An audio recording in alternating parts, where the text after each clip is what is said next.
Salut, je suis Maria du Chili. Avant de vous raconter mon histoire incroyable, cliquez sur j'aime et je m'abonne. Quand j'avais 3 ans, j'ai réalisé que la seule personne intelligente dans ma famille était ma maman. Elle était la seule à me comprendre. Mon père et ma grande sœur Elena semblaient super bêtes. Une fois, maman avait laissé une tarte aux pommes sur le comptoir et l'odeur me rendait folle. Je ne pouvais pas l'atteindre, alors j'ai couru vers papa et j'ai dit « Papa, tarte !» Ok, bye. Non, tarte. Ouais, bye. Moi, tarte. Oh mon Dieu, qu'est-ce que je dis? Bye, bye. Tu vois que j'agite ma main? Allez, va-t'en, bye. J'ai fondu en larmes et je lui ai jeté sa pantoufle. Heureusement pour moi, maman est arrivée à ce moment-là. Tu veux de la tarte, chérie? Viens avec moi. Maman a compris que j'avais des problèmes d'élocution parce que je mélangeais les sons et les mots. Mais papa était tellement méchant à ce sujet.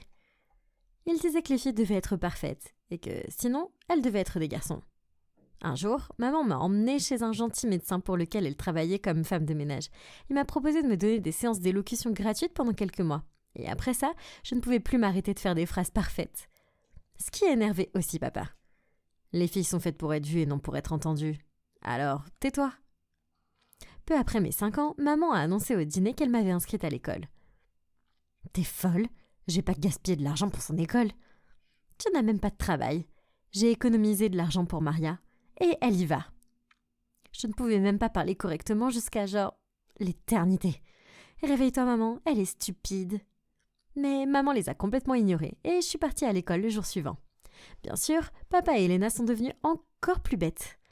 Une fois, j'ai dit à papa que j'avais mal orthographié son nom sur un formulaire scolaire et il m'a crié dessus. « Oh, tu te crois plus intelligente que ton père maintenant ? Et ça, ce n'est pas une erreur. » J'avais prévu de changer mon nom demain. Waouh, c'est la chose la plus stupide que j'ai jamais entendue. Mais pour être honnête, je ne pensais pas que j'étais intelligente. Je ne comprenais pas la plupart des choses qu'on nous étudions à l'école. Une fois, en CM2, la maîtresse m'a demandé pourquoi je n'avais pas ma feuille de travail. Je suis désolée, mademoiselle, mais maman m'a fait un sandwich hier soir et j'avais besoin d'un mouchoir en papier et nous n'en avions pas. Alors j'ai enroulé la feuille de travail autour et c'était le meilleur sandwich que j'ai jamais mangé. Vous l'en voulez? Le professeur m'a regardée comme si j'étais folle. Tout le monde a commencé à rire et quelqu'un a crié « Mon Dieu, qu'est-ce qu'elle est bête !» Ouais, Dieu merci, elle est jolie. Eh bien, oui, Dieu merci pour ça, les garçons ont toujours essayé un peu de flirter avec moi en grandissant. Ce qui n'a pas plu à certaines filles. Une fois en 5e, j'ai été bloquée dans le couloir par Elena et sa méchante meilleure amie Amanda. Écoute Maria, j'en ai marre d'entendre ton amoureux te dire à quel point tu es jolie. Alors j'ai besoin que tu ailles dire à quel point tu es bête, ok? Ouais, ouvre ta bouche et quelque chose de stupide va sortir à coup sûr. C'est ce qui arrive quand on a une poubelle vide à la place du cerveau. Pendant que les deux se moquaient, j'ai essayé de pousser Amanda sur le côté. Mais je jure que j'ai oublié que j'avais un crayon dans la main. Et elle a poussé un cri très fort. Le principal a appelé mes parents et m'a laissé partir avec un avertissement. Mais papa a perdu la tête. C'est tout ce qu'elle aura. Je savais que cette école c'était pour les losers. Cette fille est folle et inutile. Je la mets dans un zoo. La seule personne utile dans notre maison, c'est celle qui est assise et qui mange toute la journée. Et qui n'a pas gagné 1 centime en 10 ans. Attends, vous me moquez de moi? T'es nulle. Bonne chance avec ta fille idiote. Avec ça, papa nous a quittés pour de bon. Et nos vies sont devenues bien meilleures. Mais j'aurais aimé qu'il prenne Elena aussi. J'avais un secret que je voulais vraiment lui cacher. Vous voyez, comme j'étais bonne à rien, je me suis inscrite au hasard au club de musique de l'école. Mais il s'est avéré que j'étais vraiment douée en chant. Maintenant, je passais encore moins de temps à étudier. Et j'apprenais des chansons à la place. Si maman l'avait découvert, elle m'aurait tuée. En 8e année, j'ai été choisie pour chanter 3 chansons lors de notre journée culturelle. Et j'étais tellement excitée, j'ai commencé à chanter. J'ai tapé des mains sur ma bouche. Pourquoi est-ce que je ressemblais à un homme quand je chantais? Je me suis raclé la gorge et j'ai recommencé. Run the world, girl. Oh, et c'était là, une voix profonde et virile que je n'avais jamais entendue avant. Qu'est-ce qui n'allait pas chez moi? Alors que tout le monde commençait à rire, j'ai quitté la scène en courant et je suis rentrée chez moi en larmes. J'ai séché l'école le jour suivant en prétendant être malade. Plus tard dans la soirée, Elena est venue dans ma chambre avec un plateau de nourriture. Oh, pauvre Maria, Tiens, je t'ai apporté de la soupe chaude pour ta gorge. Oh, merci. Peut-être que ça t'aidera à ressembler à un peu moins un homme. Tu m'as entendu? J'aimerais bien. J'étais pas là, mais tout le monde à l'école ne parle que de ça. Alors, t'es quoi maintenant? Mario ou Maria? Tais-toi, Elena. Hey, fais attention.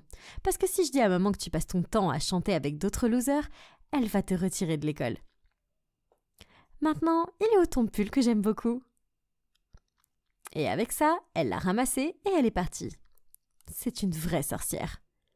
Le lendemain matin, quand la cloche a sonné, j'ai ouvert la porte pour trouver mon professeur de musique dehors. Je l'ai immédiatement attirée dans le placard à manteau pour la cacher de maman. « Mademoiselle, vous devez partir. Ma mère ne doit pas découvrir que j'ai chanté. » Mais mon professeur a insisté sur le fait que ma voix était spéciale et que je devais revenir à l'école pour participer à un concours. Elle ne voulait pas partir avant que je dise oui. Quand je suis retournée à l'école, j'étais la cible de toutes les blagues des filles méchantes. Mais soudain, les garçons ne voulaient plus rien savoir de moi non plus. « Hé Mario, tu peux me rendre le poème d'amour que j'ai écrit? Je veux le donner à une vraie fille. » J'annule notre rendez-vous, mais tu peux venir regarder le match avec moi et les gars à la soirée de garçons. Alors que je m'asseyais dans un coin pour manger seule, Elena et Amanda se sont approchées de moi. Waouh, j'aurais jamais pensé voir le jour où je serais assise seule. Oh, on va devoir déjeuner avec toi. Et avec ça, Elena a jeté une assiette entière de spaghettis sur ma tête. Oh mon Dieu, qu'est-ce qui va pas avec vous deux? Pourquoi est-ce que vous me détestez autant? Oh, tu as besoin d'une raison? Je vais t'en donner une centaine. Numéro 1, tu es stupide, mais jolie. Et les 99 autres, c'est la même chose. Tu es encore plus bête que moi, parce que tout ce que tu veux, c'est l'attention de quelques garçons stupides. Eh bien, ils sont tous à toi maintenant, alors vas-y, épouse-les. Et fais des bébés avec eux, idiot. Quoi que tu fasses, laisse-moi tranquille. Et je suis sortie de là en colère. Je marchais dans le couloir quand j'ai entendu ma chanson préférée dans la salle de musique. C'était mon professeur de piano et j'ai commencé à chanter avec lui. Et cette fois, c'était juste ma voix habituelle. Après ça, j'ai commencé à m'entraîner avec mon professeur pour le concours. Et elle m'a appris à accorder mes deux voix à la perfection. Elle était convaincue que je gagnerais avec mon talent unique. Mais un jour, où j'étais seule à la maison, je m'entraînais dans ma chambre quand soudain, maman a fait éruption. Où est le garçon? Quel garçon? Maman, le garçon qui te chantait cette chanson ringarde et que tu chantais en retour. Arrête de jouer la comédie avec moi, Maria. Je vous ai entendus tous les deux. Je n'avais pas d'autre choix que de dire à maman tout sur mon chant et ses deux voix. Et juste à ce moment-là, Elena est rentrée et maman était super furieuse contre nous deux. Je ne me casse pas le dos à nettoyer les toilettes des gens pour que tu puisses devenir une chanteuse idiote, Maria. Je vais te retirer de l'école si tu continues à avoir de si mauvaises notes. Et toi, Elena, tu le savais depuis le début et tu me l'as caché. Vous êtes toutes les deux punies pendant une semaine. On avait beau protester, maman ne voulait rien entendre de plus. Mais il était hors de question que je rate cette compétition. Quelques jours plus tard, je me suis éclipsée avec mon professeur et il m'a conduit sur le lieu de la compétition. À ma grande joie, j'ai gagné le premier prix et on m'a remis un chèque de 1 000 $. C'était beaucoup d'argent dans mon pays. Maman ne pouvait pas être en colère contre moi maintenant, mais en rentrant à la maison, j'ai eu un choc. Il y avait 5 hommes dans le salon, 2 fois plus grands que maman. Cette maison n'est plus la vôtre. Votre mari a hypothéqué cette propriété il y a longtemps et nous la reprenons maintenant. Sortez. Avant que nous puissions réaliser, toutes nos affaires étaient dans la rue, et nous aussi. Nous étions sans abri, tout ça grâce au pire père de la planète. Nous avons campé dans un parc voisin pour la nuit. Alors que nous nous étendions pour dormir sur des bancs, je suis allée voir maman et j'ai sorti le chèque de ma poche. « Maman, je suis allée au concours et j'ai gagné le premier prix. Tu peux l'apporter à la banque demain et ça pourrait nous payer un endroit où rester jusqu'à ce qu'on trouve quelque chose ?» Maman a eu l'air choquée, puis elle m'a serré très fort dans ses bras. « Oh Maria, cela va vraiment m'aider en ce moment alors. Merci. Viens, chante pour moi, je veux t'entendre. » À ce moment-là, j'ai entendu au loin une douce musique de flûte et j'ai commencé à chanter cette chanson dans mon style. Now it's raining more than ever.